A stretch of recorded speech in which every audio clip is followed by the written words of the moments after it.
Hello, Blake Rudis here with f64academy.com. You were expecting me to say EverydayHDR.com, weren't you? All right. So what I want to talk about today is the rebrand. Why I changed from EverydayHDR.com to f64academy.com. Okay. So the things that we're going to talk about is why the rebrand in the first place, why the rebrand to something like f64 Academy, and what you should expect. Okay. And then also I'm going to finish it up with some big takeaways for you if you ever get into this rebranding situation.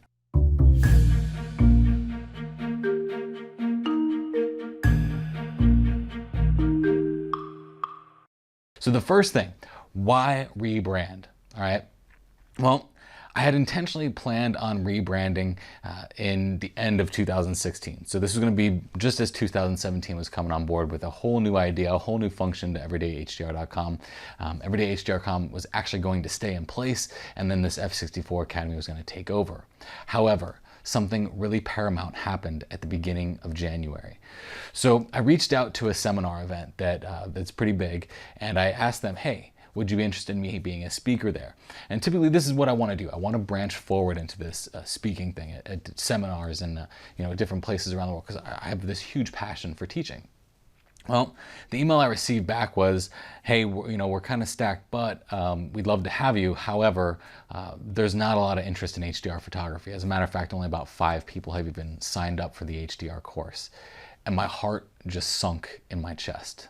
Because here I am, a Photoshop and photography educator being branded into HDR. And I'm thinking to myself, how could you think that all I do is HDR photography? And then the light bulb kicked on. Duh, Blake, well, your name is EverydayHDR.com. Okay, so those 3 letters are becoming the bane of my existence. Now, it doesn't mean that I don't like HDR photography. It just means that HDR is a very small niche. And when I branded myself in the beginning of this in 2010, I branded myself into a very specific interest. That was HDR photography. I wanted to speak all about HDR photography. But as things have progressed, you've seen that I'm not just an educator about HDR photography. I educate about all kinds of things in photography, not just HDR.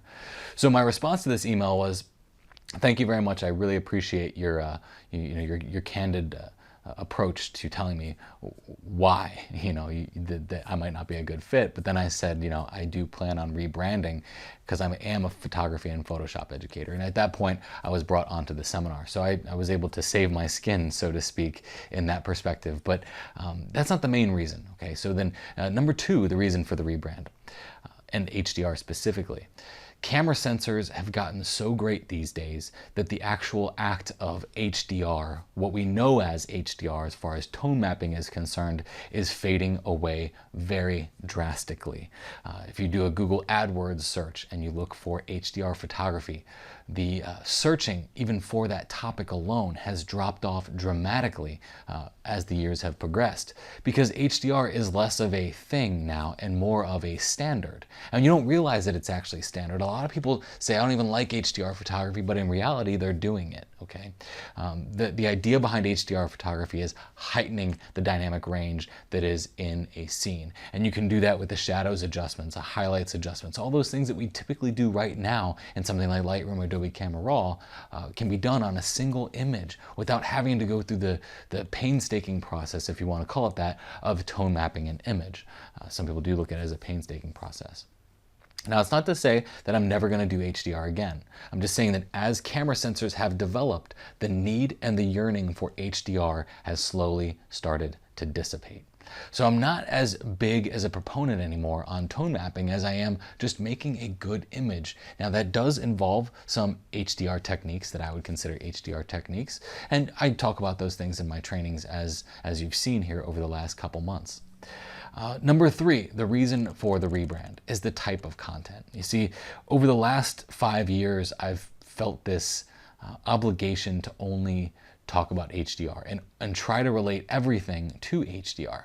And while I didn't mind that, it's becoming more and more of a daunting task to try and relate everything to HDR photography.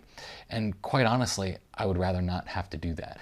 I'd rather put out transparent content that doesn't have to really involve relating back to something in order for it to be valid on the website. Okay, I think that's a fair approach to this. As I do this rebrand, I want to be 100% transparent with everything I'm doing with Everyday HDR and transitioning it into F64 Academy so that you know that there's no hidden agendas here, okay? So that's the basic idea behind why I'm rebranding. Number one, almost getting turned down for a seminar. Number two, camera sensors are getting better and better and better, and the need for HDR is dwindling, and the type of content that I can actually post now. I don't have to stay stuck in this little bubble of HDR content. I can break free of that bubble, and you don't know how exhilarating this is for me to be doing this right now, okay? So I really do appreciate you sticking around with me while this happens. And the transition might not be smooth, but I'm going to do everything in my power to make it as smooth as possible. So from here on out, you know this is F64 Academy. Why F64 Academy? Why the name F64 Academy? Well, if you break down those two words or those two concepts, F64 and Academy, let's first look at F64. So F64, in its nature, is a very, very small aperture, very small opening that would yield tack sharp, very clear, very crisp images on a large format camera. The idea behind F64 here is that I want tack sharp, transparent, clear education coming to you with no secrets held back. Okay, I've always been that way. I've never held anything back in my training, and I won't hold anything back in my training. And I want that F64 to be the culmination of everything that you expect to see here. Tack sharp, very targeted, laser targeted, focused Photoshop and photography education, the finest. And how I will make it the finest is to give it that tack sharp approach to my training that you've all come to love, and that's, you know, many of the comments that I receive in emails.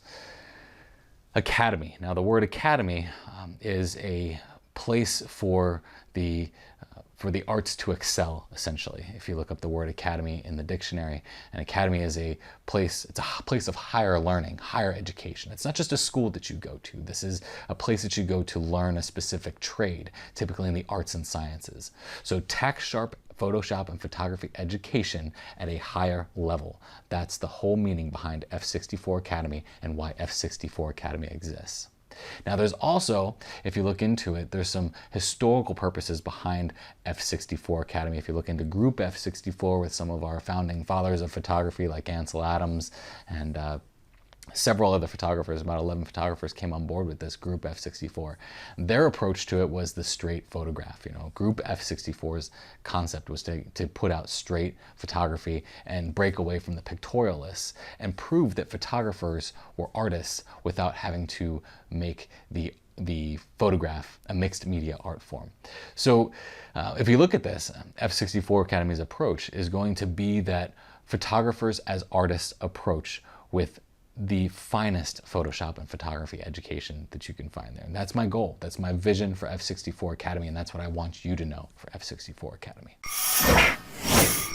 So what to expect? Well, you can expect to see the same great content that you've always seen. So the reviews will still be in-depth reviews on gear, whether that's camera bags or camera equipment.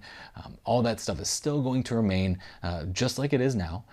The videos that you see are going to remain just like they are now. The bumpers are going to change. So, you know, hey, Blake Root is here with F64 Academy. That's going to change. That little the intro to my videos, that's going to change. The outro is going to change. That kind of stuff is going to change.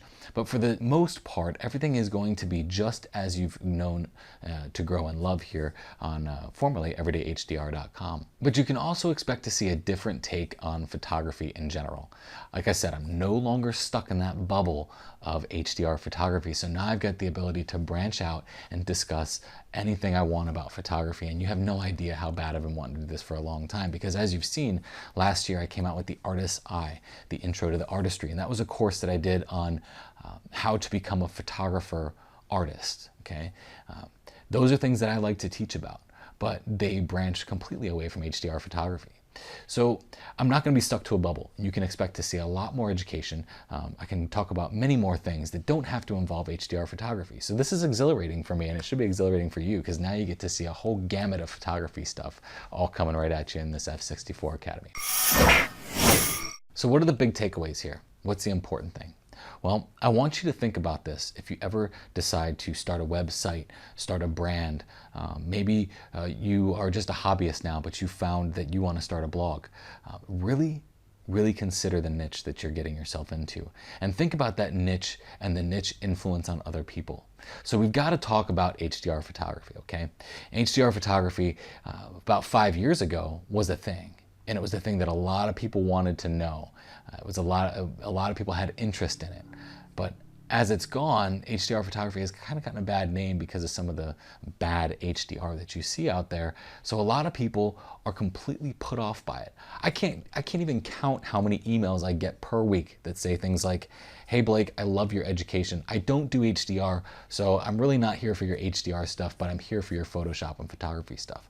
You see, the messages have been coming to me for 2 years from people saying, "Hey, I don't like this HDR, but I like you. I don't like this HDR, but I like you." I branded myself into a niche hole that was only going to be active for a good maybe 2 or 3 years. You can look at some of the other photographers in the industry that have recently jumped ship from the HDR stuff, and you know, these were leaders in this stuff. So really think about the brand that you're getting yourself into. Think about, does this brand that I'm getting myself into have longevity? Do I want it to have longevity? What do I actually do? You know, 5 years ago, I actually did HDR photography every single day, all day. That's all I did. But now, less and less am I doing things about HDR. And I feel like it's not being transparent to you. I feel like maybe in a way I'm lying to you because of the brand that I've put myself into with EverydayHDR.com. It's bittersweet. You know, I loved EverydayHDR.com, always had great times with it. However, if you think about this in the terms of the retail world, what do you see when a brand comes out with a new package? It says, new packaging, same great taste. So what you can expect from this is the same great stuff that you've already been seeing, just a different wrapper around it. So I just want to thank you for taking the time to listen to this. I wanted to be as transparent as possible and as upfront as possible about why I'm rebranding. So there's no holes, there's no hidden expectation. I want all the expectations to be on the table. And I agree 100%. If you're one of those people that's like, I only wanted to be here for your everyday HDR stuff and HDR only, then I understand that. And I'd hate to see you go, but I do understand that that might happen. And if you have any comments on this, please go ahead and like this video, share it, tell a friend, especially if that friend is thinking about branding themselves into a hole. This is what my family lives off of now. I make my living doing this. So if I'm going to try and make a living off of something that is literally dying in front of me, then I have to look out for my family too. So those are things to consider. Always consider those things, all right? Like I said, it's the same great taste, just a whole different package.